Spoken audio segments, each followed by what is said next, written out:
Selamat datang di Bang Greg Channel. Pada video kali ini kita akan membahas tentang tantangan pengembangan Pancasila sebagai sistem filsafat. Pengembangan Pancasila sebagai sistem filsafat di Indonesia menghadapi sejumlah tantangan signifikan yang dapat dikategorikan ke dalam berbagai domain. Setiap tantangan ini tidak hanya mencerminkan kompleksitas Pancasila itu sendiri, tapi juga menggambarkan interaksi antara prinsip-prinsip Pancasila dengan dinamika sosial, dinamika politik, ekonomi, dan budaya di Indonesia. Dalam pembahasan ini, kita akan menggali lebih dalam setiap tantangan tersebut, memberikan contoh konkret, serta menganalisis dampak dan implikasi dari setiap aspek yang dihadapi. Tantangan pertama adalah tantangan hukum dan normatif. Salah satu tantangan utama dalam pengembangan Pancasila sebagai sistem filsafat adalah ambiguitas normatif. Pancasila seringkali dipahami sebagai sumber dari semua norma hukum di Indonesia, namun interpretasi terhadap Pancasila seringkali tidak konsisten dan masih bisa diperdebatkan. Misalnya dalam konteks hukum, terdapat perbedaan pendapat mengenai nilai-nilai Pancasila seharusnya diterapkan dalam praktik hukum. Ambiguitas ini dapat menyebabkan tindakan hukum yang bersifat koersif dan menciptakan kerangka hukum yang kaku yang tidak selalu sejalan dengan kebutuhan dinamis masyarakat.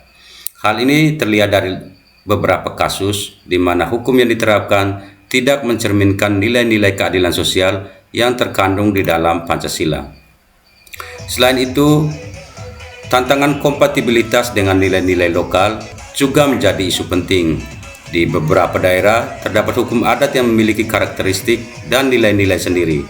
Ketika hukum adat ini tidak sejalan dengan prinsip-prinsip Pancasila, muncul ketegangan antara norma budaya dan norma sosial yang bersifat nasional. Misalnya, dalam beberapa kasus, hukum adat yang melarang praktik tertentu mungkin bertentangan dengan nilai-nilai Pancasila yang mengedepankan kebebasan dan keadilan. Oleh karena itu, penting untuk mencari titik temu antara hukum adat dan Pancasila agar keduanya dapat saling melengkapi dan memperkuat satu sama lain. Tantangan kedua adalah tantangan sosiopolitik. Di ranah sosiopolitik, Pancasila juga menghadapi tantangan yang signifikan, terutama terkait dengan ketegangan agama dan ideologi.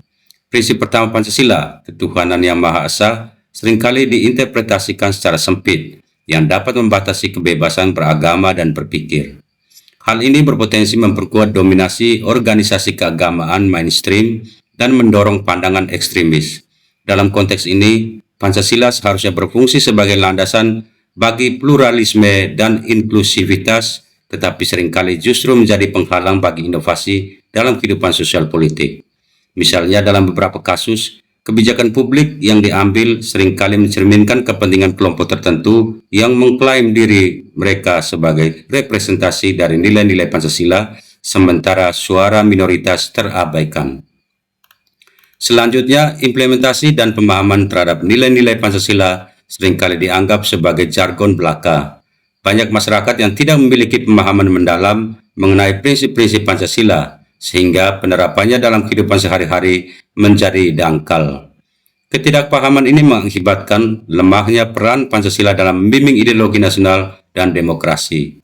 Misalnya dalam pendidikan politik, banyak generasi muda yang tidak memahami pentingnya Pancasila sebagai landasan moral dan etika dalam berbangsa dan bernegara. Oleh karena itu, diperlukan upaya yang lebih serius untuk mendalami dan menginternalisasi nilai-nilai Pancasila dalam berbagai aspek kehidupan masyarakat. Tantangan ketiga adalah tantangan pendidikan dan pembentukan karakter. Di bidang pendidikan, institusi pendidikan tinggi menghadapi tantangan dalam menginternalisasi nilai-nilai Pancasila ke dalam kurikulum. Meskipun ada upaya untuk mengintegrasikan nilai-nilai Pancasila dalam kegiatan pembentukan karakter, proses ini seringkali rumit dan memerlukan penguatan yang berkelanjutan. Misalnya, pengajaran Pancasila di kampus seringkali terfokus pada aspek teoritis tanpa memberikan konteks praktis yang relevan bagi mahasiswa. Hal ini mengakibatkan mahasiswa tidak mampu mengaplikasikan nilai-nilai Pancasila dalam kehidupan sehari-hari mereka. Selain itu, program-program pendidikan karakter berbasis kearifan lokal berusaha menerjemahkan nilai-nilai Pancasila ke dalam pendidikan karakter yang praktis. Namun, tantangan yang dihadapi adalah bagaimana menyelaraskan inisiatif pendidikan ini dengan kearifan lokal yang beragam di seluruh Indonesia. Misalnya, nilai-nilai Pancasila yang mengedepankan gotong royong dan solidaritas mungkin diinterpretasikan berbeda di berbagai daerah tergantung pada konteks budaya dan sosial setempat. Oleh karena itu, diperlukan pendekatan yang lebih inklusif dan adaptif dalam mengembangkan kurikulum pendidikan yang mencerminkan keberagaman nilai-nilai lokal sambil tetap berpegang pada prinsip-prinsip Pancasila. Tantangan berikutnya adalah tantangan ekonomi dan globalisasi. Dalam konteks ekonomi, tantangan muncul ketika kebijakan ekonomi Indonesia beradaptasi dengan standar global yang seringkali bertentangan dengan refleksi filsafat ideologis Pancasila.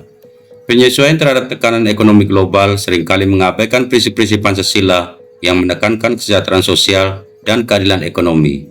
Misalnya, dalam upaya menarik investasi asing, kebijakan yang diambil kadang-kadang lebih mengutamakan keuntungan ekonomi jangka pendek daripada keberlanjutan sosial dan lingkungan. Hal ini menciptakan dilema bagi pemerintah dalam menjaga keseimbangan antara pertumbuhan ekonomi dan identitas nasional yang berlandaskan pada nilai-nilai Pancasila. Lebih jauh lagi, dalam era globalisasi, tantangan yang dihadapi adalah bagaimana menjaga identitas nasional di tengah arus informasi dan budaya asing yang marak masuk ke Indonesia.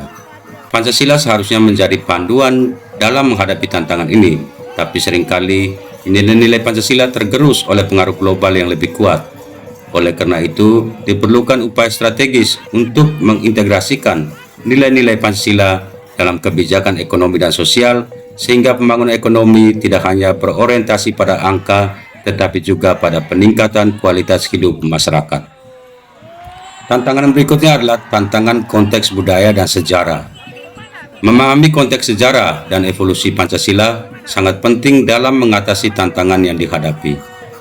Peran tokoh-tokoh kunci seperti Soekarno dalam merumuskan Pancasila sebagai dasar negara mencerminkan proses sejarah yang kompleks yang melibatkan sintesis berbagai ideologi termasuk religius, nasionalis, dan sosialis.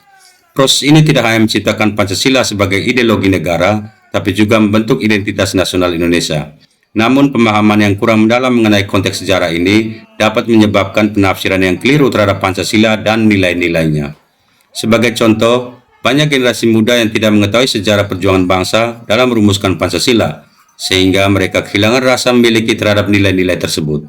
Pendidikan sejarah yang tidak memadai dapat mengakibatkan generasi muda tidak memahami pentingnya Pancasila dalam menjaga persatuan dan kesatuan bangsa. Oleh karena itu, penting untuk mengedukasi masyarakat, terutama generasi muda, mengenai sejarah dan evolusi Pancasila, agar mereka dapat menghargai dan menginternalisasi nilai-nilai tersebut dalam kehidupan sehari-hari. Sebagai kesimpulan di akhir video ini adalah bahwa pengembangan Pancasila sebagai sistem filsafat di Indonesia menghadapi berbagai tantangan yang meliputi domain hukum, sosiopolitik, pendidikan, ekonomi, dan konteks budaya. Setiap tantangan ini memerlukan pemahaman yang mendalam dan pendekatan yang adaptif agar nilai-nilai Pancasila dapat diinternalisasi dan diterapkan secara efektif dalam kehidupan masyarakat. Dengan komitmen untuk mengintegrasikan nilai-nilai Pancasila ke dalam semua aspek kehidupan nasional, serta kesediaan untuk beradaptasi dan berkembang dalam menghadapi isu-isu kontemporer, kita dapat memastikan bahwa Pancasila tetap relevan dan berfungsi sebagai landasan moral dan etika bagi bangsa Indonesia. Melalui upaya bersama, Pancasila tidak hanya akan menjadi semboyan, tapi juga menjadi panduan nyata dalam membangun masyarakat yang adil, makmur, dan beradab.